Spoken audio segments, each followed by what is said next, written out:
Dirigeants religieux, séminaristes et croyants qui assistent à cette conférence en ligne de Nouveau Ciel, Nouvelle Terre, Shincheonji, témoignage sur la révélation de l'Ancien Testament et celle du Nouveau Testament par chapitre, bienvenue à vous.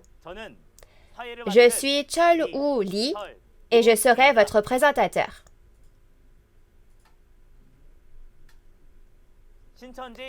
Dans ces conférences en ligne de Nouveau Ciel, Nouvelle Terre, Shincheonji, nous témoignons des promesses et des desseins de Dieu consignés tout au long de la Bible, ainsi que des réalités qui apparaissent comme promises selon les principes des 6 questions de base.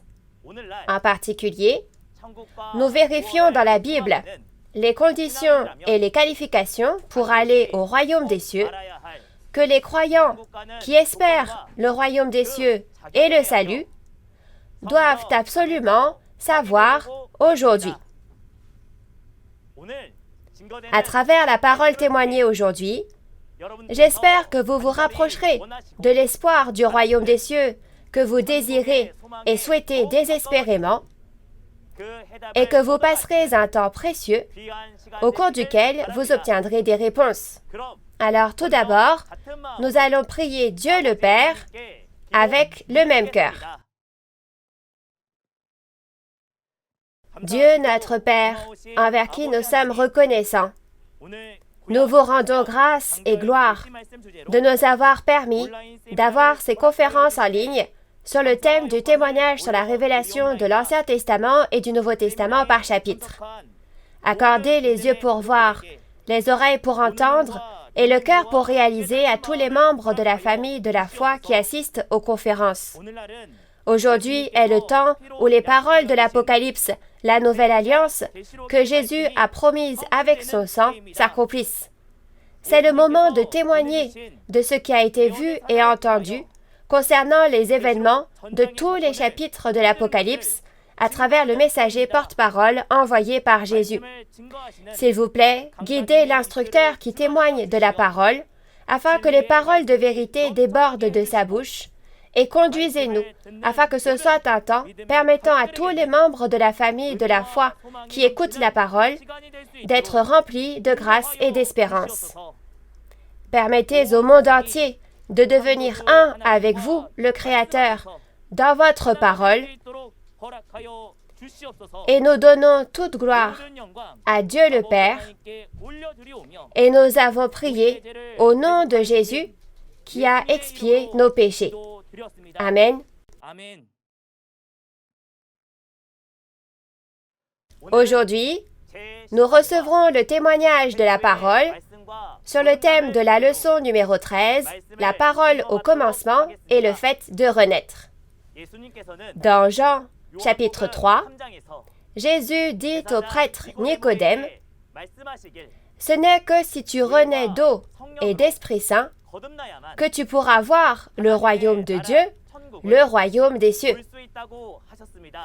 Dans ce cas, nous qui espérons le royaume des cieux, ne devrions-nous pas aussi connaître la vraie signification de l'eau et du Saint-Esprit dont Jésus a parlé et renaître?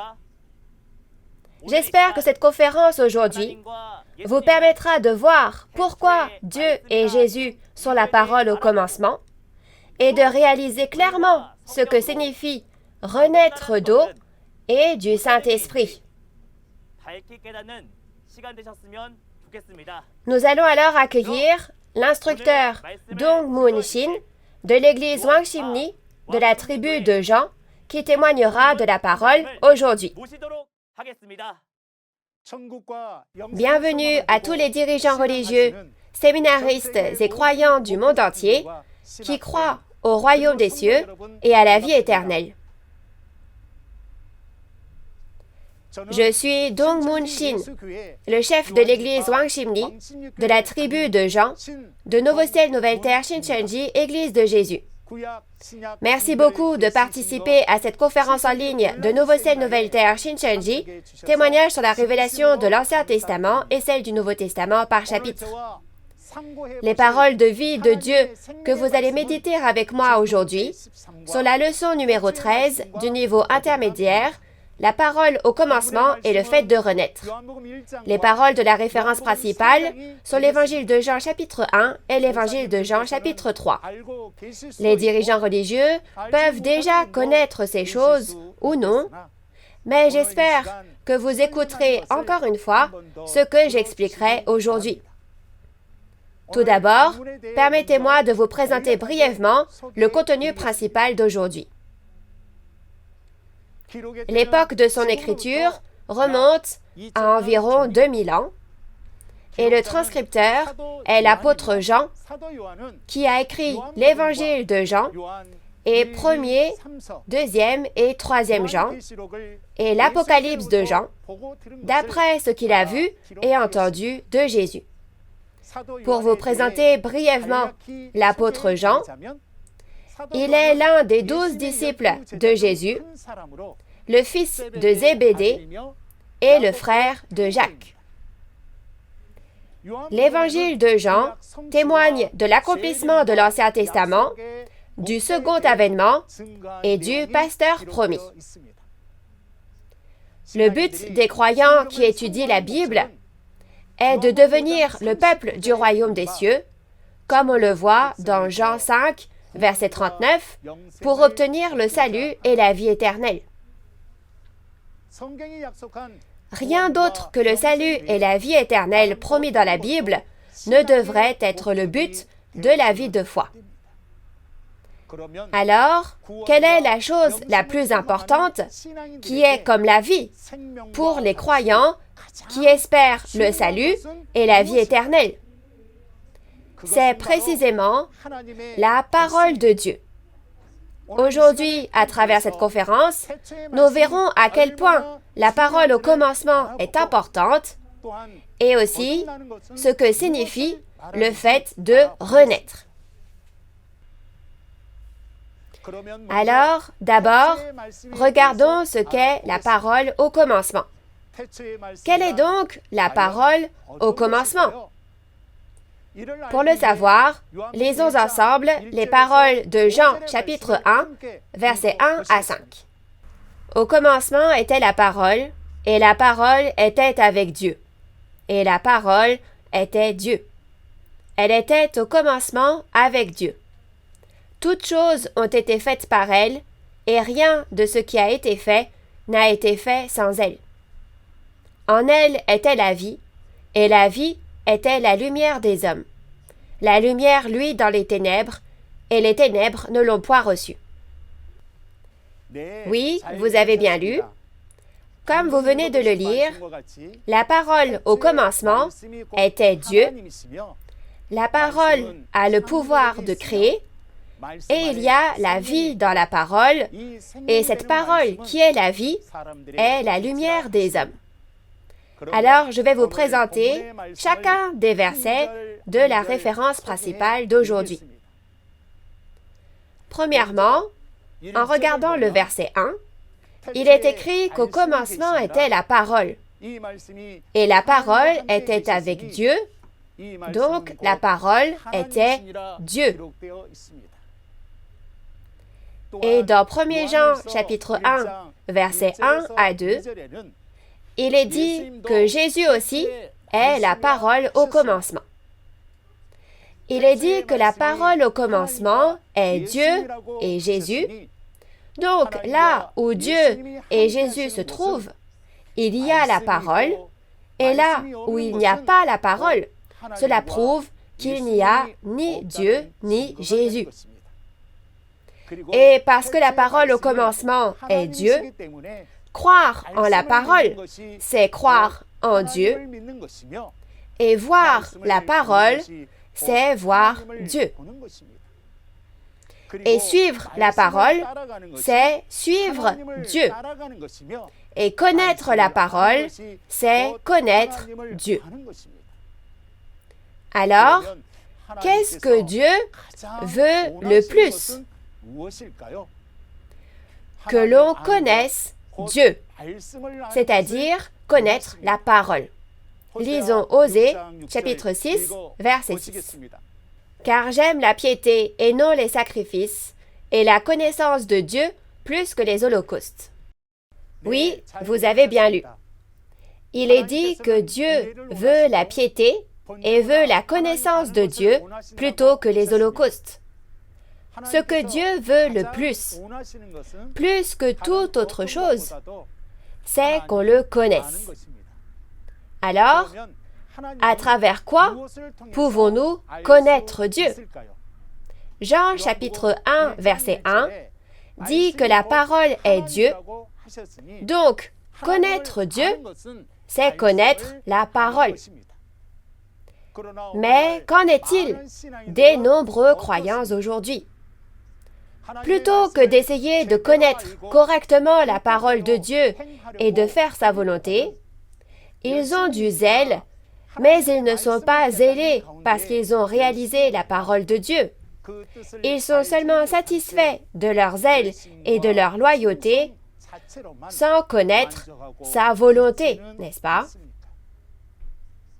Romains chapitre 10, versets 2 et 3 dit aussi que bien qu'ils aient du zèle pour Dieu, ils ne suivent pas la parole de Dieu qui est la connaissance. Donc, ils n'ont pas obéi à la justice de Dieu, cherchant à établir leur propre justice et ignorant ainsi la justice de Dieu. Par conséquent, nous devons savoir que le zèle et la loyauté dans l'ignorance de la parole de Dieu ne peuvent pas nous faire devenir le croyant que Dieu veut, mais nous rendront plutôt zélés dans l'établissement de notre propre justice sans connaître la justice de Dieu. Ainsi, Dieu est plus satisfait et glorifié par le zèle, la loyauté et l'adoration qui sont exercés dans la connaissance correcte de la parole de Dieu, plus que toute autre chose. Et au verset 2, il est dit qu'elle était avec Dieu au commencement. Elle fait référence à la parole. Et il est dit qu'elle était avec Dieu au commencement. Ainsi, n'oublions pas que si la parole est en moi, alors Dieu sera en moi et je serai en Dieu. Et le verset 3 dit que toutes choses ont été faites par elle et que rien de ce qui a été fait n'a été fait sans elle. Ainsi, Dieu, qui est esprit, a créé le ciel et la terre avec la parole au commencement et a dit que toutes choses ont été créées par la parole. Donc cette parole a le pouvoir de créer. Lisons Genèse, chapitre 1, verset 1. Au commencement, Dieu créa les cieux et la terre. Oui, vous avez bien lu. Dieu a créé le ciel et la terre et toutes choses avec la parole. Par conséquent, Dieu est le créateur de toute la création du ciel et de la terre.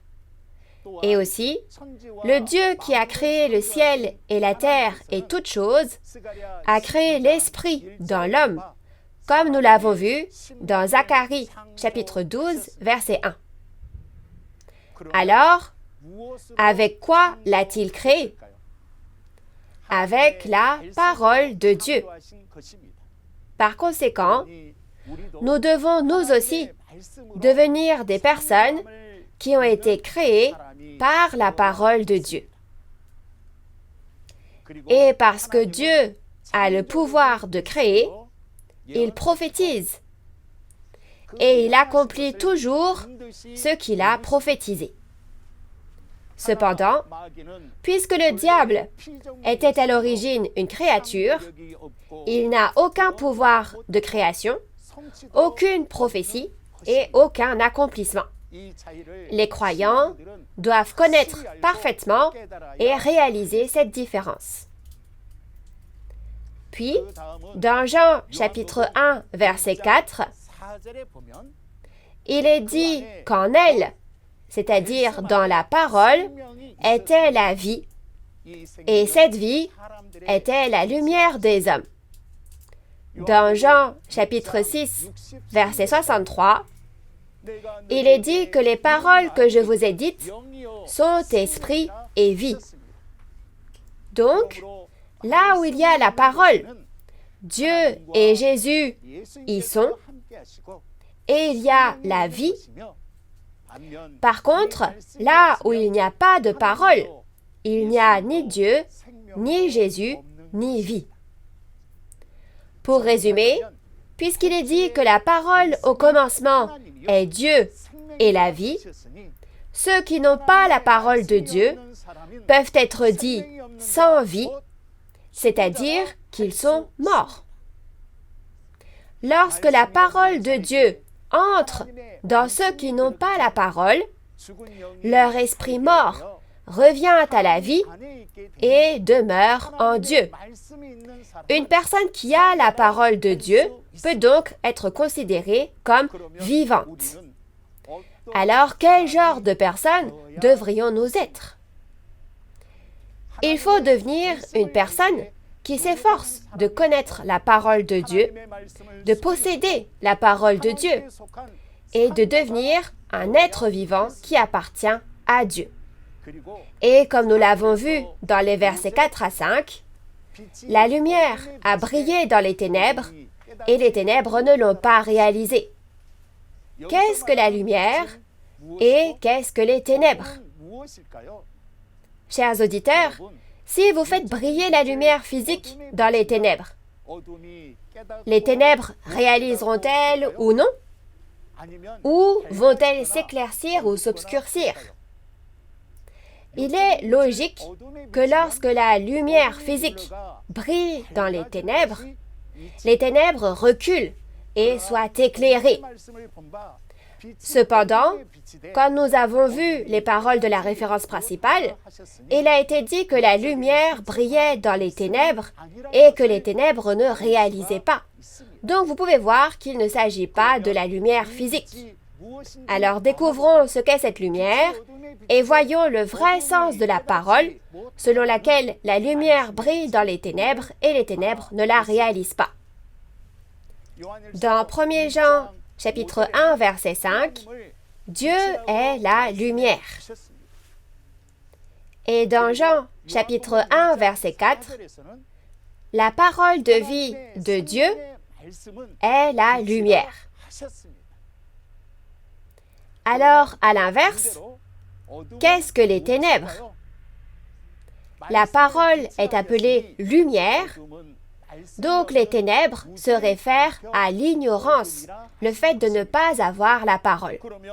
Alors, quel genre de parole est la lumière? Dans le psaume 119, verset 130, il est dit que par l'ouverture de la parole du Seigneur, les insensés sont éclairés, c'est-à-dire réalisent. Donc la parole ouverte, c'est-à-dire la parole révélée, est la lumière qui éclaire les esprits dans les ténèbres. Et dans Jean chapitre 8, verset 12, il est dit que Jésus, le Fils de Dieu, que Dieu a envoyé, est la lumière. Par conséquent, la lumière est la parole de Dieu et la vie, et le pasteur qui reçoit la parole est la lumière. Et dans Matthieu, chapitre 5, verset 14, Jésus a dit au sujet des disciples qui ont réalisé la parole, « Vous êtes la lumière du monde. » Par conséquent, ceux qui réalisent la parole sont aussi la lumière. Ils deviennent les enfants de la lumière qui sont nés à nouveau de la parole. Donc la lumière est la parole de Dieu et la vie, et le pasteur qui reçoit la parole et ceux qui réalisent la parole deviennent la lumière. À l'inverse, les ténèbres sans lumière sont Satan, le diable, le souverain du monde des ténèbres, et cela se réfère à l'ignorance, le fait de ne pas avoir la parole, et aux pasteurs sans la parole et à ceux qui ne réalisent pas la parole. Alors, voyons ce qui arrivera aux enfants de la lumière qui réalisent la parole aujourd'hui et aux enfants des ténèbres qui ne réalisent pas la parole. Lisons 1 Thessaloniciens chapitre 5, versets 4 à 5. Mais vous, frères, vous n'êtes pas dans les ténèbres, pour que ce jour vous surprenne comme un voleur. Vous êtes tous des enfants de la lumière et des enfants du jour. Nous ne sommes point de la nuit, ni des ténèbres. Oui, vous avez bien lu. Selon 1 Thessaloniciens 5, versets 1 à 8, ceux qui réalisent la parole de Dieu sont les enfants du jour, et ceux qui ne réalisent pas la parole de Dieu sont les enfants des ténèbres appartenant à la nuit. Les enfants de la lumière reçoivent Jésus et atteignent le salut et le royaume des cieux, mais les enfants des ténèbres ne reçoivent pas Jésus et la destruction s'abat sur eux soudainement. Alors, pour que nous appartenions à Dieu aujourd'hui, nous devons avoir la lumière de la parole de Dieu dans nos cœurs, n'est-ce pas? Alors Dieu sera naturellement avec nous et nous deviendrons enfants de Dieu en Dieu et ne serons-nous pas alors qualifiés pour aller au royaume des cieux? Gardez bien cela à l'esprit. L'apprentissage de cette parole ne doit pas être pris à la légère. Dans Jean chapitre 1, verset 5, il est dit « La lumière brille dans les ténèbres, et les ténèbres ne la réalisent pas. » Cela signifie que le pasteur qui a reçu la parole a témoigné de la parole révélée à ceux qui ne connaissaient pas la parole, mais parce que le cœur des hommes est ignorant, ils n'ont pas réalisé l'œuvre de la lumière. Il y a environ 2000 ans, la lumière était Jésus qui était avec Dieu et avait reçu la parole révélée comme promis dans Ézéchiel chapitre 3. Et les ténèbres étaient les prêtres des Juifs qui n'avaient pas la parole et étaient ignorants, les scribes et les pharisiens et les Juifs. Jésus, qui est venu en tant que lumière, a éclairé les scribes, les pharisiens et les Juifs qui ignoraient la parole révélée de l'Ancien Testament accompli, mais les hommes de cette époque ne l'ont pas accepté et n'ont pas reconnu Jésus, et au contraire, l'ont beaucoup persécuté, et Jésus a marché sur le chemin de la souffrance. Cependant, peu importe combien les prêtres juifs ont bloqué et persécuté Jésus, ceux qui ont suivi la vérité sont venus à Jésus, ont écouté la parole révélée de l'Ancien Testament accompli, l'ont réalisée et sont devenus les enfants de la lumière appartenant au jour et ont reçu le salut. Cependant, ceux qui n'ont pas écouté, peu importe combien Jésus prêchait les paroles de vie et la parole révélée, n'ont pas réalisé, sont devenus les enfants des ténèbres et ont été jugés. En regardant l'histoire passée, nous devons réfléchir à comment nous devrions vivre notre foi aujourd'hui.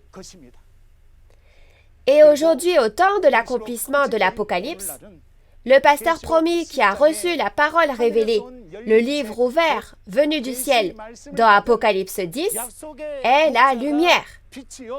Et les ténèbres sont la Babylone et le peuple de toutes les nations qui ont été trompés dans Apocalypse 17 et 18.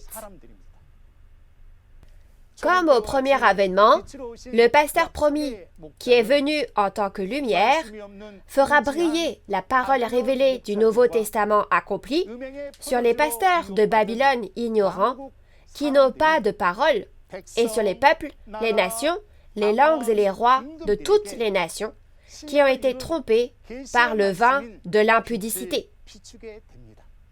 Cependant, les pasteurs de Babylone, qui appartiennent aux ténèbres, ont peur d'avoir témoigné faussement de la Bible, comme les prêtres juifs lors du premier avènement. Et ils n'écoutent pas les paroles de témoignage du pasteur promis et empêchent aussi les fidèles d'écouter. Et au contraire, ils ont persécuté le pasteur promis qui prêche la vérité et la parole selon laquelle c'est devenu amer dans son ventre s'est accomplie. Cependant, ceux qui suivent la vérité viendront à la lumière, la parole révélée. Et en entendant et en réalisant la parole révélée du Nouveau Testament accomplie, ils deviendront les enfants de la lumière qui sont sauvés. Inversement, ceux qui n'écoutent pas la parole de vie, la parole révélée, peu importe combien on la leur prêche, deviennent des enfants des ténèbres qui ne réalisent pas la parole et sont jugés. Quel genre de personnes devrions-nous devenir aujourd'hui lorsque les prophéties de l'Apocalypse du Nouveau Testament se sont accomplies? Il faut devenir un enfant de la lumière. Maintenant, nous devons réfléchir à qui nous sommes dans les paroles de la Bible et voir si nous sommes des enfants de la lumière qui ont réalisé la parole révélée ou des enfants des ténèbres qui n'ont pas réalisé. Et j'espère que tous les précieux membres de la famille de Dieu pourront entendre et réaliser toute la parole révélée, devenir les enfants de la lumière que Dieu reconnaît et recevoir ensemble la bénédiction promise du royaume des cieux et de la vie éternelle. Permettez-moi de résumer brièvement ce que nous avons appris jusqu'à présent. La parole au commencement est Dieu. Et cette parole a le pouvoir de créer. Et toutes choses, ainsi que l'esprit de l'homme, ont été créées par la parole. De plus, comme Dieu a le pouvoir de créer, il prophétise et accomplit sans faute ce qu'il a prophétisé. Cependant, puisque le diable est un être créé, il n'a aucun pouvoir de création, aucune prophétie, aucun accomplissement. Et il y a la vie dans la parole. Et cette vie est la lumière des hommes. Et cette lumière en parabole est la parole de Dieu, Dieu. Et elle se réfère au pasteur qui a la parole et aux fidèles qui ont réalisé la parole. Inversement, les ténèbres sans lumière font référence à Satan qui dirige ce monde, à l'ignorance, le fait de ne pas avoir la parole, et aux pasteurs et membres d'Église sans la parole. De cette façon, nous avons appris combien la parole au commencement est précieuse. Par conséquent, vous devez absolument connaître ces paroles, les garder dans votre esprit et les graver dans votre cœur. C'est être scellé du sceau de Dieu. Nous, les croyants, devrions maintenant prendre la parole de Dieu comme nourriture pour la vie éternelle, nous sceller avec cette parole, la garder et la respecter. Maintenant, ensuite, regardons les paroles disant que ceux qui sont nés à nouveau de l'eau et de l'Esprit Saint entreront dans le royaume des cieux. D'abord, lisons ensemble Jean chapitre 3, versets 1 à 6. Mais il y eut un homme d'entre les pharisiens, nommé Nicodème, un chef des Juifs, qui vint, lui, auprès de Jésus, de nuit, et lui dit, « Rabbi, nous savons que tu es un docteur venu de Dieu, car personne ne peut faire ces miracles que tu fais si Dieu n'est avec lui. » Jésus lui répondit, « en vérité, je te le dis, si un homme ne naît de nouveau, il ne peut voir le royaume de Dieu. » Nicodème lui dit, « Comment un homme peut-il naître quand il est vieux? Peut-il rentrer dans le sein de sa mère et naître? » Jésus répondit, « En vérité, je te le dis, si un homme ne naît d'eau et d'esprit, il ne peut entrer dans le royaume de Dieu. Ce qui est né de la chair est chair, et ce qui est né de l'esprit est esprit. Oui, vous avez bien lu. Dans Jean chapitre 3, il est rapporté qu'un dirigeant juif nommé Nicodème, parmi les pharisiens, est venu à Jésus et a eu une conversation avec lui. Jésus a parlé à Nicodème du fait de renaître, l'un des 4 évangiles les plus importants du christianisme.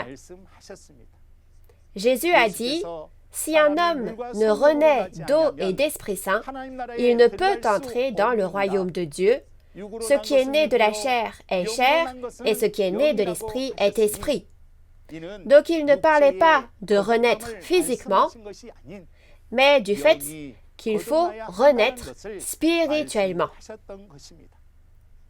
Alors, regardons ce que sont l'eau et l'Esprit Saint qui font renaître l'Esprit et ce que signifie renaître de l'eau et de l'Esprit Saint. La parole de Dieu, telle qu'on la voit dans Deutéronome 32, verset 2 et Amos 8, verset 11, a été comparée à de l'eau. Peu importe combien de fois une personne lave son corps avec de l'eau physique, son esprit ne peut pas être lavé ni renaître. Tout comme l'eau physique fournit la vie aux créatures vivantes et aux hommes et lave les impuretés physiques, de même, la parole de vie de Dieu qui donne la vie à notre esprit, le purifie et le fait renaître, est comparé à l'eau. Regardons aussi ce que Jésus a dit au sujet du fait de renaître. Renaître fait référence à la régénération de l'esprit.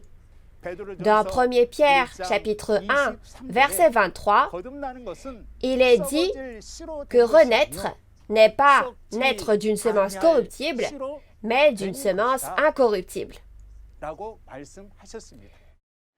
Alors, que signifie cette semence incorruptible? Lisons ensemble Luc 8, verset 11. Voici ce que signifie cette parabole. La semence, c'est la parole de Dieu. Oui, vous avez bien lu. La semence incorruptible, la semence de Dieu, est la parole de Dieu.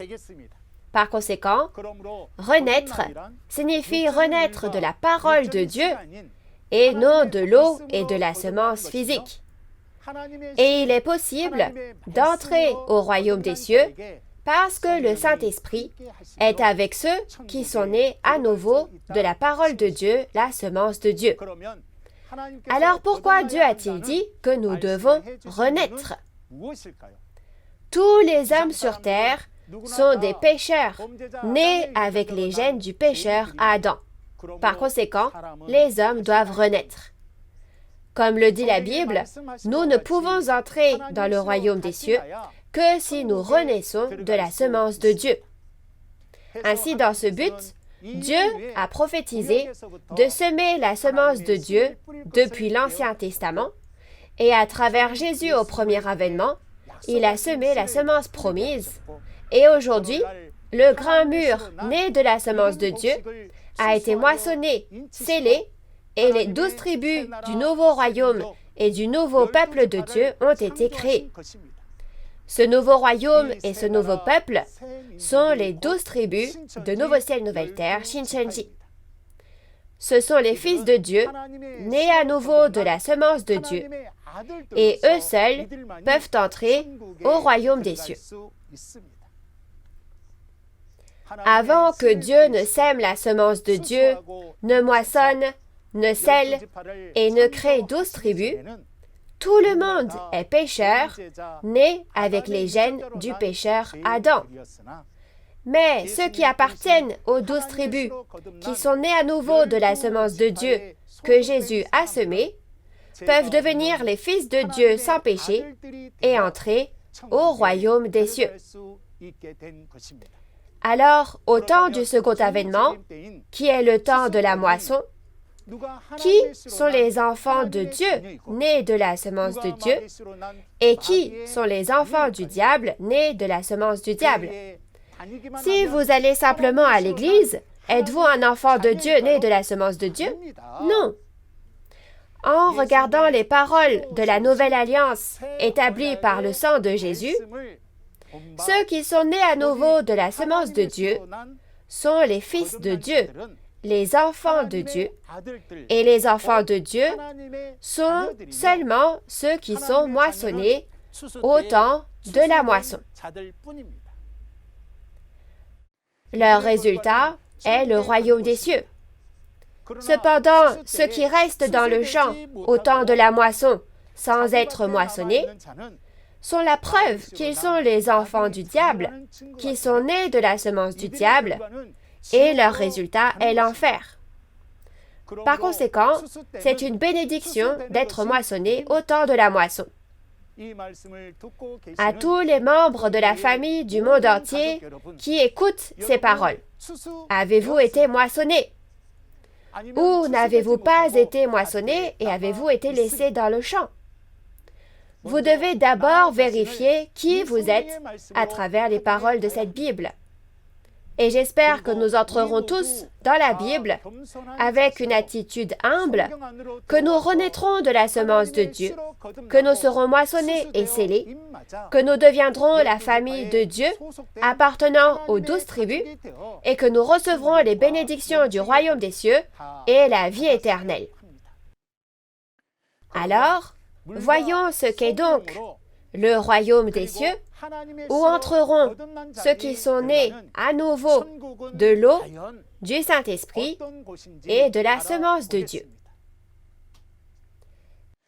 Jésus, au premier avènement, a semé la semence de Dieu, promise dans Matthieu 13, et a prophétisé la moisson. Et Jésus, qui a fait la nouvelle alliance, est parti préparer une place pour les croyants qui ont gardé la nouvelle alliance et a promis de revenir avec quand cette place serait prête.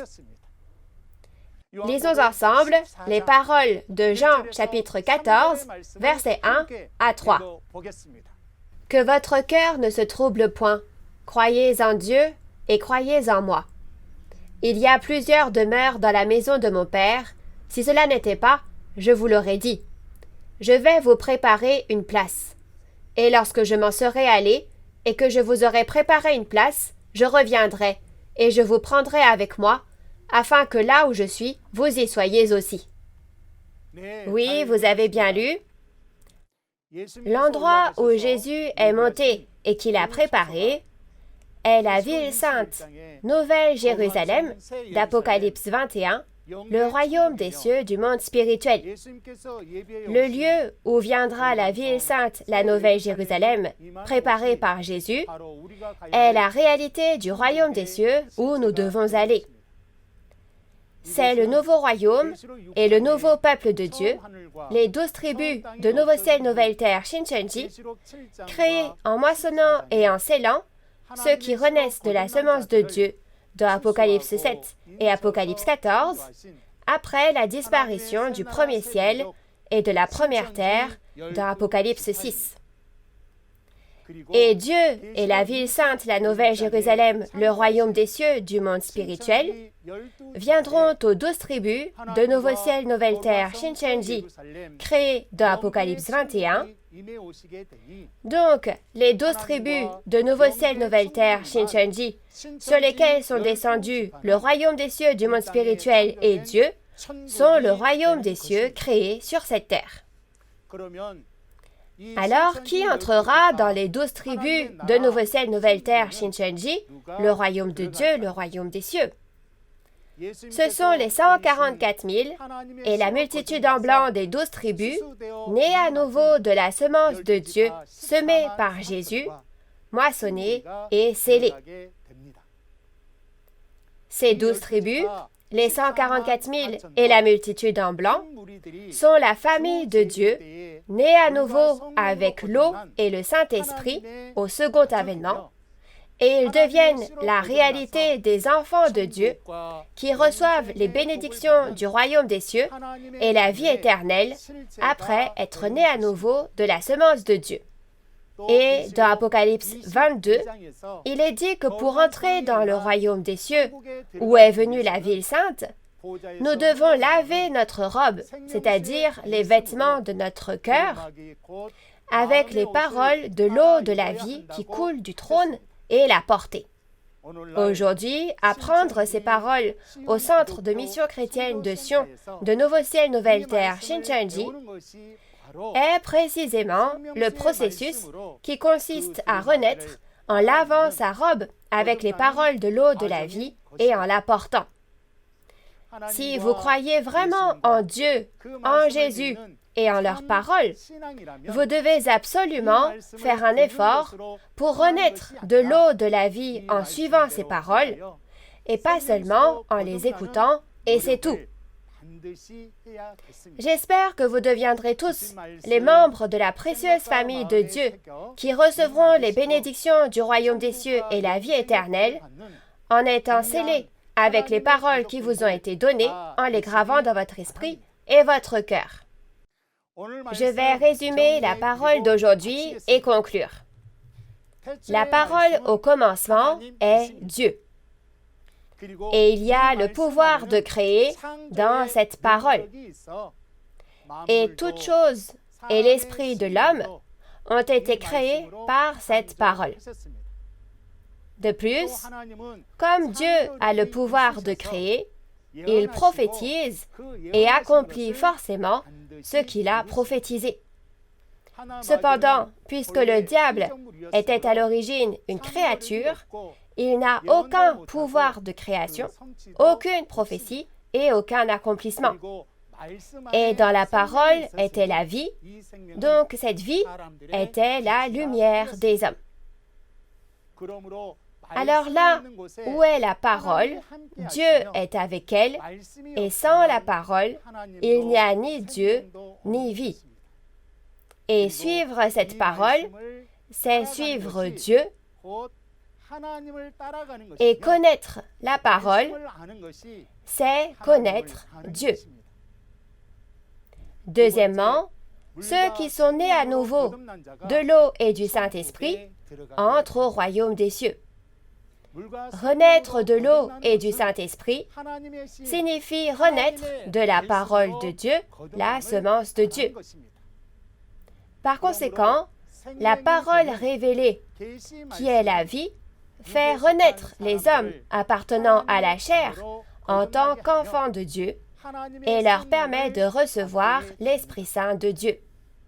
Par conséquent, afin de devenir le peuple du royaume des cieux au second avènement, lorsque l'Apocalypse s'accomplit, nous devons rencontrer le pasteur promis du Nouveau Testament, le vainqueur, le nouveau Jean, et entendre les paroles révélées du Nouveau Testament accompli, c'est-à-dire les paroles de l'eau de la vie dans Apocalypse 22, les réaliser et renaître.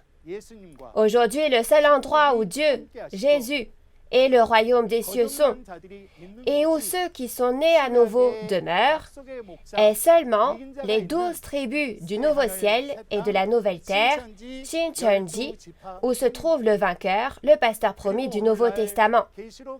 Et pour entrer dans le royaume des cieux en ce temps, le temps de l'accomplissement de l'Apocalypse aujourd'hui, nous devons pratiquer notre foi selon la volonté de Dieu. Pour entrer dans le royaume des cieux, nous devons renaître de l'eau et du Saint-Esprit, qui sont la semence de Dieu, être nés de la semence de Dieu, moissonnés, être scellés, et être enregistrés dans le livre de vie du nouveau royaume et du nouveau peuple de Dieu, les 12 tribus. En faisant ainsi, nous pouvons pratiquer la foi selon la volonté de Dieu. Avez-vous bien écouté la parole aujourd'hui? La prochaine fois, nous partagerons la parole sur le thème de la leçon 14 du niveau intermédiaire, le but de Dieu. La personne qui vous fera cours la prochaine fois est un instructeur qui prêche la parole bien mieux que moi. C'est lui qui viendra vous témoigner de la parole. J'espère que vous avez hâte d'être à la prochaine fois. Enfin, nous terminerons en clamant « We are one » dans le sens où nous sommes un en Dieu et en Jésus. Nous sommes un en Dieu, au-delà des origines, des nations et des religions. We are one. Nous sommes un. Je vais prier. Dieu le Père, qui est très saint, envers qui nous sommes reconnaissants, nous vous remercions sincèrement pour la grâce d'avoir amené les dirigeants religieux, les séminaristes et tous les croyants dispersés à travers le monde pendant cette période à écouter les paroles des conférences en ligne de Nouveau Ciel, Nouvelle Terre, Shincheonji. La révélation de l'Ancien Testament et celle du Nouveau Testament par chapitre est clairement témoignée à Nouveau Ciel, Nouvelle Terre, Shincheonji, le royaume promis de Dieu le Père, selon le principe des 6 questions de base. Accordez la grâce à tous ceux qui entendent cette parole, afin qu'ils puissent tous participer à l'œuvre de Dieu qui s'accomplit sur cette terre, en ouvrant grand la porte de leur cœur et en réalisant. Toutes les paroles qui seront témoignées à l'avenir, accordez à chacun de nous les yeux pour les voir, les oreilles pour les entendre et un cœur pour les réaliser, afin que nous puissions tous devenir de précieux enfants de Dieu le Père, qui jouissent du royaume des cieux et de la vie éternelle promis. Jusqu'à la prochaine fois que nous entendrons cette parole, nous prions pour que vous gardiez et protégiez toujours notre santé et notre sécurité physique et spirituelle, et nous prions au nom de Jésus qui est saint et qui nous a sauvés de nos péchés. Amen.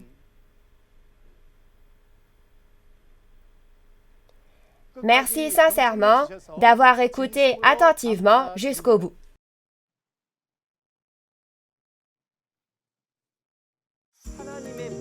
Voyons pourquoi le dessein de Dieu est ainsi et par quel processus il est accompli en se basant sur la Bible, point par point. Il s'agit de mettre fin à l'Église traditionnelle, de moissonner et de sceller ceux qui sont nés de la semence de Dieu et de créer un nouveau ciel, une nouvelle terre, un nouveau royaume et un nouveau peuple, les 12 tribus. Quel est le but de Dieu pour lequel il a travaillé pendant 6000 ans? Comme vous l'avez vu dans la vidéo, la prochaine fois, la conférence aura lieu autour du thème de la leçon numéro 14, le but de Dieu.